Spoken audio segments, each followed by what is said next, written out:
Welcome back to Briggs on Books, our international talk show where we talk to authors, editors, publishers, screenwriters, anything to do with the writing process, and especially people who actually get it done. I always wondered how people get so creative and where they pull their stories from. A lot of times it's from family histories. Our next author coming up, her families had brushes with Bonnie and Clyde, Leonard Nimoy, the Boston Strangler. We're going to find out about all this as we bring in our guest, IrisFSmith. Welcome, Iris. Thanks for having me, Mike. It's nice to be back. Welcome back, I should say. Yes. Now, you, what is it? Your grandmother idolized Bonnie and Clyde? That was my Italian grandmother. Italian grandmother, okay. Yeah, and that's from the book. The book is, basically it has so many different family stories revolving around, world history as well, And so basically, she had a fascination with Bonnie and Clyde back in the 1930s. She was probably 13 or 14 years old. You know how teenagers develop, Yep. They want to have a role model. Well, she was looking in the wrong direction. Was she in Italy or America by then? She was in America by then. Now, and Leonard Nimoy, your dad knew Leonard Nimoy? Yeah, he grew up with him. They went to school together. They were really, really close friends until they both graduated and they both went into the service. They went their own direction. Yes. People always say, oh, I know this guy, I know that guy. But to grow up with someone, that's when you know someone. It's your lifelong friend. Yeah. He was a childhood friend for my dad and his cousins. He was a family friend. Now, and where was that, by the way? They grew up in the West End of Boston. Speaking of Boston, someone went to school with the Boston Strangler? Yeah, my mother and her schoolmates, went to school with him. And they knew of him. They didn't really hang out with him or anything. But later on in the 1960s, when my mother was now a mother and married and her friends were too, when they heard the story on television, their mouths dropped. They were like, we remember him from homeroom. I mean, what happened, They remembered him as being very quiet, but he had a sinister side that nobody understood, clearly, Clearly, yes. Now, by the way, I didn't say up front, you have a book, Never Alone. It's being adapted into a screenplay and hopefully a series. And we're going to talk about that in a minute, but I just want to pitch the book a little bit. Tell us about it. Okay, well, basically, my book, Never Alone, is about the importance of friendship and family and sticking together with God at the center. What I do is I talk about my family's history, going back to 1918. I talk about both sides of my family, the Italian side and the Russian side. And basically, I talk about how world history revolves around my family's history at the same time, what they experienced, and also, how they felt about what was happening. For example, the Kennedy assassination. How did they experience that? Well, what was it like? What did people do? How did they react? And I describe that in the book. And I also describe, what was it like in 1918 back then? What were movies? When did movies begin? What were popular books? What did people talk like? And then I take it all the way up to now, into my life. So it expands from my grandmother from the Bolshevik Revolution coming from Russia, my Italian grandmother, and her life story, which is very interesting. And then it goes into my father and mother's life. Then it goes into my life. Nice. And then it goes into basically, the ending of my mother's life and what that was all about. But basically, I talk about world history events revolving around my family events. Nice. That's a great way to capture a family history in context. I think I got the idea from you, actually, because last week, holiday dinners, I've been asking my parents, what were you doing when Kennedy got shot? What do you Exactly. What do you remember? What did people feel like? What was it like? How scary was it? What was going on around them? I asked them, what do you remember about Franklin Roosevelt? Things like that. It's fascinating, way more fascinating than, just... That's in there, too, because one of my aunts was very young, and it was very similar to the Kennedy assassination. Yes. Yeah. But I give them a personal view of what it was like in history back then and what was happening in the movies, like I said, books, what was popular, what did people talk like.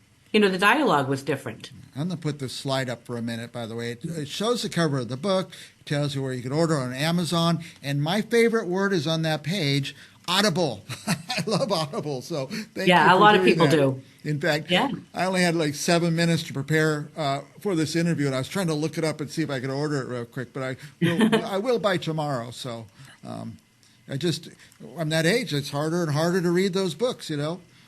Well, you know what it is, Mike? Our generation will really enjoy the look back, okay, of history, and it will remind them of their own family history. But what I say to the next generation coming up is I like to say in the book, look, this is what we did, this is what worked, maybe try this. Because, yeah, things are different now, but integrity is integrity, Yep. right? Caring for people is caring for people. That should not go out of style. You know what I mean? Yes. Now, by the way, before we came on the air, you made a comparison of some things going on in the world, comparing it, I think, to the Bolshevik Revolution. Yeah. My grandmother was in Russia back in 1918. And that was the time, and this is what the episodic series is all about, the first season. It's all about her story and what it was like. And it was very similar to what you're seeing in Israel right now. Her village was under raid, as many of them were back then, and they were killed. She lost most of her family and had to come over here by herself and start brand new. It was very difficult. And Her sister was. I think we have her passport on the screen right now. Yeah, yep. I mean, for example, her sister was beaten and thrown in prison during the raid. She was lucky to be alive, but she lost, out of 11 sisters and brothers, she only came over to this country with 3. Oh, boy. This next picture, is that your grandmother? It's a woman standing. Yeah. Mm-hmm. Now, and I want to get into what your new project is. First of all, this book is fascinating. Everybody should read it. But you're developing it into a series, and that's what's exciting, too. How's that going? Well, we just finished writing all 10 episodes. It's completed.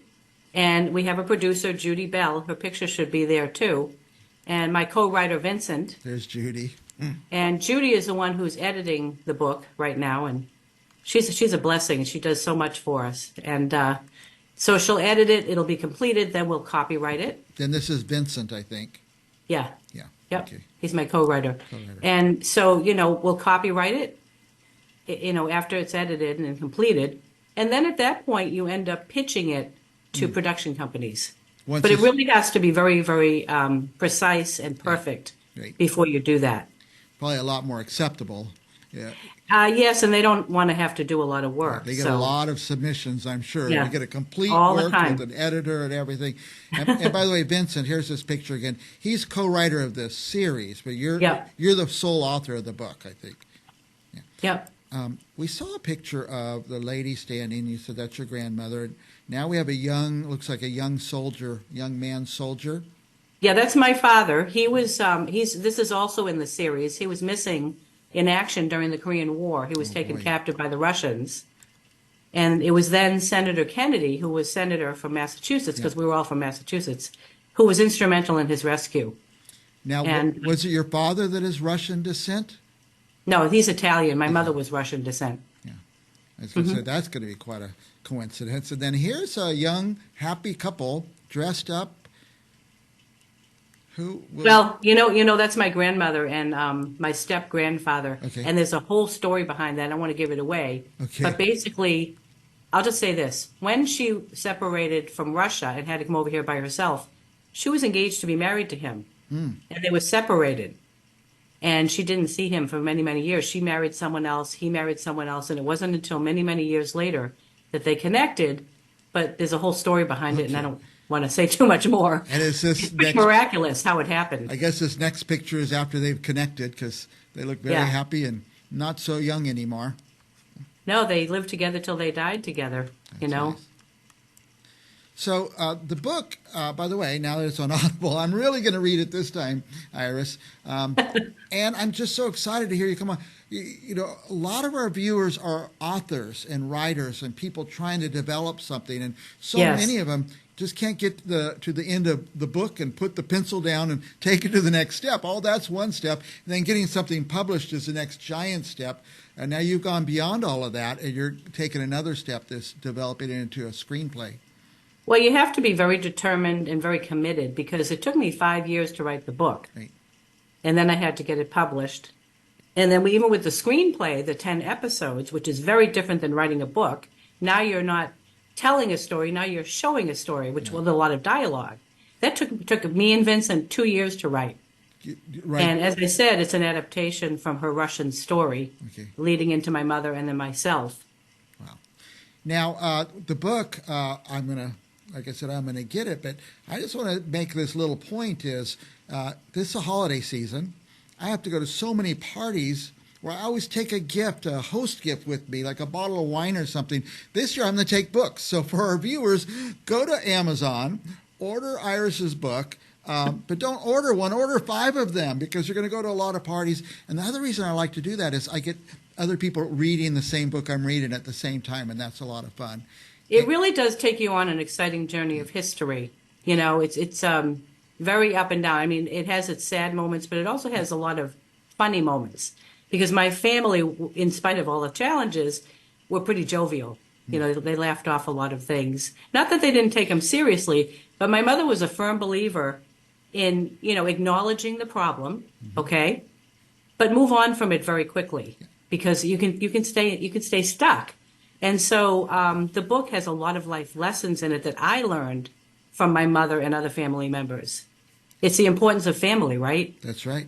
That's right. Yeah, we all need it. Well, I think this could be the good holiday gift because this might give people another way to begin communicating with their family, capturing those stories that are out there. Thank goodness you did that. By the way, I wanted to ask you, in writing the book, you said it took 5 years. Did you have to do a lot of research? Like you had to Oh, yes. research Russia at that time and research, Yeah. like you said, the Kennedy assassination at that time?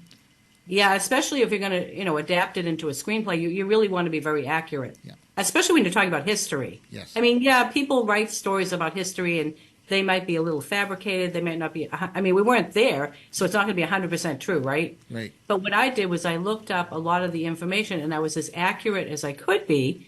And even in writing the screenplay, I looked up what people would have spoken like back then, you know, in dialogue. You know, there was a saying back then, swell. We don't hear much of that anymore.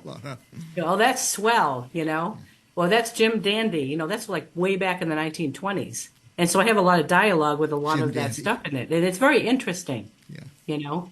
And it's very interesting to me as I was doing all this research as to how the language has changed so much. And it continues to. Continues to change. I mean, you remember back in the 1970s, everybody used the word groovy. Groovy, that's right. You don't, you know, with the bell bottoms, you don't hear that anymore, you know? I get a lot of eye rolls from my kids when I use things from the 60s and 70s in my language. So, by the way, we have your website on the screen, IrisFSmith.com. What would our viewers find there? They would find a trailer about the book and about the story in general. They would find a lot of home movies of my family and different events that are listed and talked about in the book and in the screenplay. Mm-hmm. And a lot of home, you know, photos and, you know, reviews about the book that people have, you know, read it. And just a lot of information that tells you what this is all about. Can people watch those home movies on that website? Yeah. Wow. Yep. Yeah. I can't. Yeah, they'll see me when I was very young, you know. I love to totally get into a book, and I would love to read a book that you can go and read, see these side things, watch a home movie, or see the. Well, that's just it. You can read the book and then go to the movies, and you can see it. And I'll give you an example. In the 1970s, when Orlando's Disney World first opened up, we were one of the first visitors. Yeah. My brother, who was 13 at the time, filmed the whole thing. Wow. And you can see that on the website. And, you know, it's talked about in the book and what it was like. You know, what was it like to go to Disney World when it first opened? It was a big deal back then. It was a big deal. People didn't go like they go today, right? Right. Yeah, that's great. Now, and by the way, we also have your Facebook on the screen, Never Alone, which is the title of the book, Never Alone 05. I always go overtime with you, Iris, because you're so fascinating. I could go on for hours. But any last thoughts for our viewers? Anything else you want them to know? Well, if they read the book, and then when the screenplay does come out, and we believe that it will, because I have a producer who is optioned for it. She wouldn't have done that if she didn't believe that it was going to be taken on by a production company. But my biggest concern is the way the world is right now, is a lot of people feel that way, and the next generation coming up. Yeah. And so I'm hoping and praying that a lot of these younger people will look at my story and look at what worked. Yep. This business of sticking together and thinking about the next person. And I'm hoping it will really inspire them to maybe take a different road. There's so much anxiety and depression and this lack of connecting. And I'm hoping that they will want to connect from hearing my story and what, how it helped me. I mean, everybody goes through stuff, but if you go through it alone, it can be a recipe for depression. Yep. You go through it with other people, you draw strength from each other, right? And then the book is based on Ecclesiastes, where it says, two are better than one, for when one falls, the other one picks the other one up, and pity the man who is alone, and there's a reason for that. We should never be alone. And there you have the title of the book. Never alone. Thank you, Iris. You're always very inspirational, many ways, because the book, the history, family, but that you just keep going and going, developing a screenplay and developing the next thing. It's all very inspiring for all of our authors, all of our people trying to be authors, and people come up with beautiful books, and now they're looking what to do next. We're going to keep watching Iris and see how she does it. So thank you, Iris. The whole reason I do it, Mike, is to encourage people. Very good. Because people are hurting, And Iris, I'm going to close out. I'm going to put this slide up that shows the cover of your book and tells people where to order it, how to order it, Audible. Maybe just start at www.irisfsmith.com. That's right. Yeah. All right. We will be back with more Briggs on Books right after this. Thanks, Mike.